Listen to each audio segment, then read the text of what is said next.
Jazzcast Pros. Hey, good people. Welcome back to Living the Front Seat Life. I'm your host, Kelly Marie. And the last time we were together, we started talking about grief and loss and the current situation that Sha'Carri Richardson is facing. The amazing athlete that she is. And many of you know her story, but just in quick summary, I want to bring back our sports analyst, Robert Devereaux, to summarize what's happened, where we are, and then I want to dive deeper into grief and loss and athletes and the life that they face, because it is really a mirror of who we are as a society. And there's some links in there that I think are very important for us to kind of dissect when we're considering and looking at living a front seat life. Welcome to Living the Front Seat Life. I'm your host, Kelly Marie, and I invite you to take this journey with me. We're going to be talking about all things mental health and emotional well-being. You see, I am a overcomer. If you are interested in figuring out the path for you to determine how and where you will drive your future, this is the place to be. We get to determine the ride. We may not get to determine the weather or who's on the road with us or if it's going to be a scenic route or not, but we are the drivers. So join me on this ride, living the front seat life.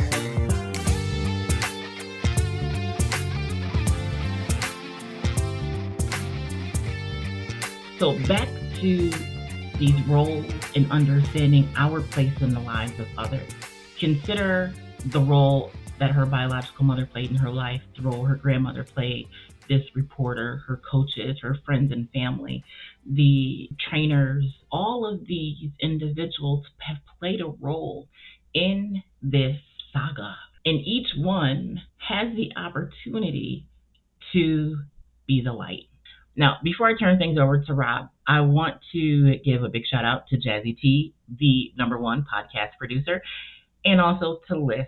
Lisk nominated me and selected me to be a Lisk Rubinger Fellow. So I'm a 2021 Lisk Rubinger Fellow. They believe in supporting community development, and I'm actually the first fellow with a focus on health. So Lisk, thank you.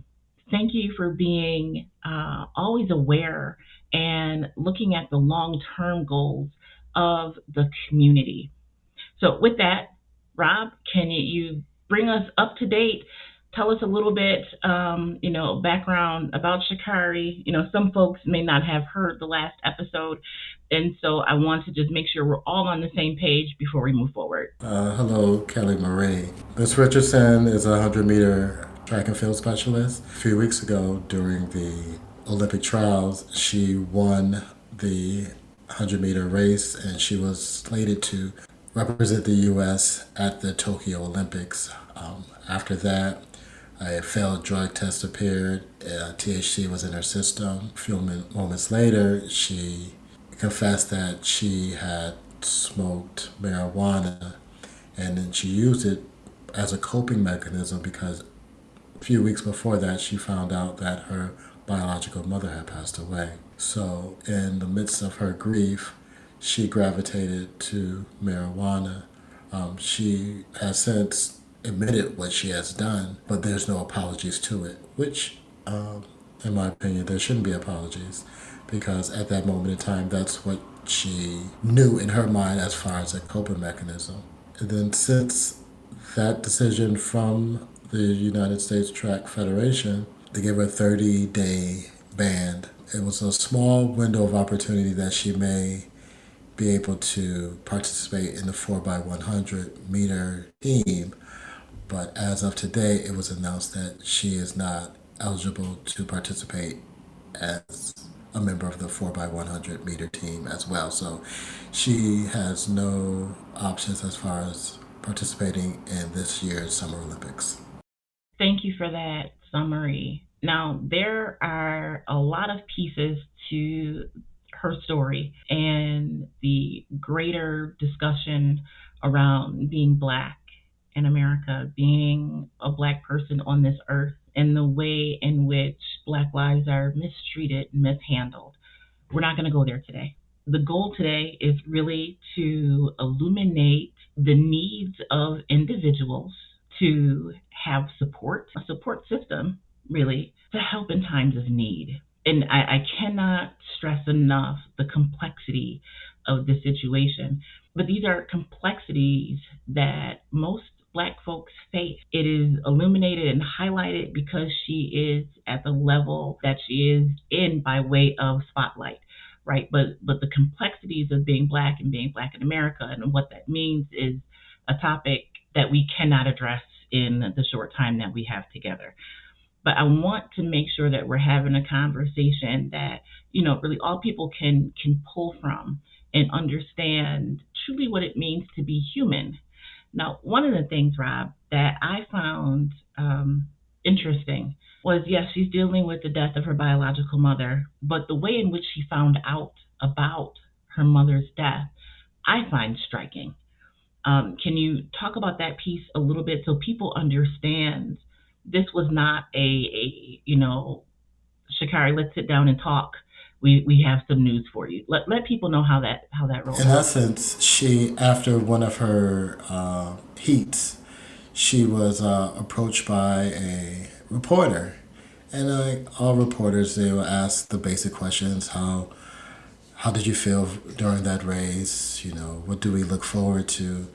The basic questions you may hear about your performance. But in the midst of these performance questions, it was like, oh, by the way, do you know your biological mother has passed away? I can't imagine the shock, the bewilderment, what was going through that young lady's mind when that person announced that to her. Let's put this in the perspective of an everyday person. You are in your weekly staff meeting and a new employee comes in, they're introduced, and they're like, oh, hey, so-and-so, I know you. How are you doing, with the death of your mom? Unexpected. You would never expect that to happen. If you're in the service industry and you're taking someone's order and they say, oh, I'd like some water, and by the way, how are you coping with the death of your mom, right? I want you guys to really put yourself in her shoes. You're at work doing your job. She was at work doing her job. Her job is to run this race. Her job is not to entertain you. Her job is not to appease us, right? Her job is to run. She did her job. She was doing her job. And a part of that is talking to the media. And so when I personally processed all of this, I, of course, am like, the audacity of the reporter, but I don't want to put the blame on the reporter. I don't know the whole situation, but just consider this piece. That reporter is not at the top of the sports reporting food chain, right? She has a boss. Someone gave her that information. Maybe her, what are they called? Are they editors? It could be a research assistant who could have found the information. It's the whole thing of who gets the scoop. And in this era of sports media, that information could have came from anybody. That could have been someone who knew her mother and just say, hey, I got this information for you. How much do you... Some people pay for information. Not everybody's forthright and not everything is on Wikipedia or Google. But Right. This information could have came from anywhere. And then the whole thing after that is, how do you run it by your supervisor, your sports editor, or what have you? Or that reporter just might have, on their own, found the information and say, I'm going to get the reaction and see what happens. And we see what had came about from that information being put out there in the world in that manner. And ironically, the reporter hasn't come out. Because usually when someone breaks a story in any field, be it, politics, science, there's always the reporter saying, oh yes, I came up with this information. This reporter hasn't shown their face. Because maybe, I'm not going to get into someone's feelings and, try to figure out, do they feel bad or they just feel that they're doing their job. But as you illustrated in your examples, that's a very harsh way of a reveal that someone who is part of your life is no longer here. And so I'll get into the what if. You don't have to. Right. But what about this reporter? Imagine being the one who, again, depending upon your perspective, this person may feel as though they ruined this young woman's life. They were out to get a scoop, and now her career, it's not over, but this chapter of her life is really up in limbo right now, right? So process the piece of carrying the weight of knowing you were the one to bring that news and the impact that that could have on you as an individual. The reason why I'm pulling apart this story is because we never know what role we play in somebody else's life. This reporter could have just been doing their job. They could have been going for the scoop. They could have not wanted to ask about her mother, right? But was guided or directed to do so by those that they report to. We don't know. We don't have that information, but just, work with me for a minute and think about all of the possible ways this whole situation could have unfolded and the weight that people can be carrying. Rob, I appreciate your perspective in diving into really THC and marijuana and how ineffective it is in increasing someone's speed. Can you just speak to that piece of it? Because I'm seeing in comments, people don't seem to grasp that smoking weed is not going to catapult you into the Olympics. Well, with the complex proportions, the World Anti-Doping Agency, who is the, you could say the watchdog when it comes to the drug use of athletes across the world, they have a 24-page document laying out all the illegal drugs that athletes cannot use. Most of them are performance enhancing drugs. Some are byproducts of cold medicine sometimes. And then you have, the one that is front and center regarding this is the cannabis marijuana question. But this document, it's the Bible when it comes to athletes around the world, and USADA, which is United States Anti-Doping Agency, they're the ones within the United States who regulates and is the head when it comes to all of the testing of Olympic athletes, as well as other sports when you look at boxing and things of that nature. But with this document, when you're looking at the marijuana use, across the board, everyone will tell you that marijuana is not a performance-enhancing drug. It's used to relieve pain. You could look at it as a sedative. But no one says, hey, I'm about to vape, hit this bong, and do all these chewables, and I'm going to run a 9.5, in a 100-meter dash. No one says that. It's who is making money off of this stuff, who is benefiting from this. And we know there is a fight when it comes to marijuana use in the United States. I can imagine how it is across the world, but the United States, it has a very funny standing in our day-to-day life. Out of the 50 states, there's 7 states at this time that look at marijuana illegally. You have Wyoming, Tennessee, South Carolina, North Carolina, Nebraska, Kansas, and Idaho. The remaining 43 states allows marijuana, be it for medicinal use and or they do not criminalize marijuana no longer. Because you have now a wave of athletes who are trying to fight to say, hey, this is not hindering my performance and it's not damaging my health. Like professional football, players specifically saying the drugs that the trainers give me are more dangerous to my body than the cannabis that I'm smoking. But then we can go deeper and look at how marijuana is criminalized in this society and who is it criminalized against. It's usually black and brown people in the United States. So, we can go deeper and deeper on how marijuana is viewed in this country. But the one study, I wouldn't say one study, but multiple studies out there show how marijuana is better than using some of these over-the-counter pharmaceutical drugs, more You do look at alcohol, which is illegal everywhere, but might be one of the more dangerous drugs out there. It's an ongoing discussion. It's an ongoing debate on how marijuana is viewed within this country. Thank you for that. And to be clear, Sha'Carri Richardson has not asked for anyone's forgiveness. She has taken full responsibility for her actions. She is not asking to be reinstated. She is only honestly asking for your grace and understanding, which, quite frankly, you don't have to give, because she's processing this whole thing on her own, or with her support system. So back to these roles and understanding our place in the lives of others. Consider the role that her biological mother played in her life, the role her grandmother played, this reporter, her coaches, her friends and family, the trainers, the doping authorities or sports authorities. All of these individuals have played a role in this saga, for lack of a better word.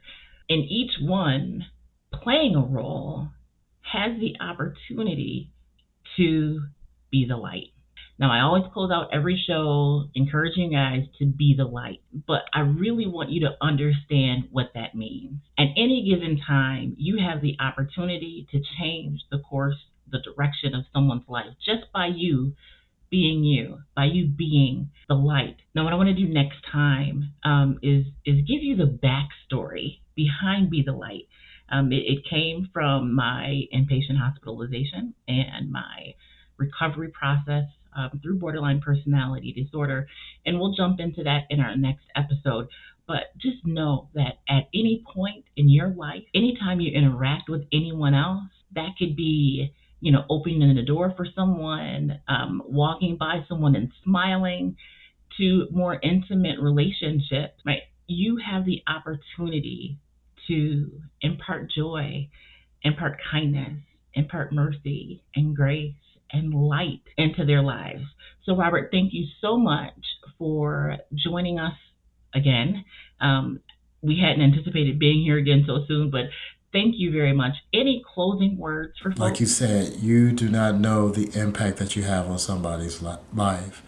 It could just be a one-off encounter, or it could be somebody every day. So it's just to be mindful of just being a good steward of the world. And I think sometimes when we are in the midst of our day-to-day grind, we forget we're all human, and I don't think no one thrives on being negative, and we should just be, again, better people in this world. There are a couple people out there that thrive on negativity. I'm just gonna put that out there. But they got a different set of issues. Yeah, but again, it's for the most part just try to be a good steward while we're here. That's all we should strive to do. That's some of us don't make it, but that should be the goal, to be good humans. Thank you so much, Rob. You guys, if you're in crisis right now, or you need someone to talk to, please call the Suicide Prevention Helpline at 1-800-273-TALK or 1-800-273-8255. You can also text HOME to 741-741. Both of those lines, the text line and the phone line, are staffed with crisis counselors. So please, you are not alone. If you need to speak to someone, call or text 24 hours, 7 days a week, free and confidential access to a crisis counselor. Now, if you know the type of resources that you're looking for but just don't know where to find them, you can try dialing 211. It's a national network, and you can either dial 211 on your phone or go to 211 in your browser and do a keyword search on the term you're looking for, the type of service that you're looking for. So until the next time, I do encourage you to be the light, and we will talk about what that truly means on the next episode of Living the Front Seat Life. Be the light.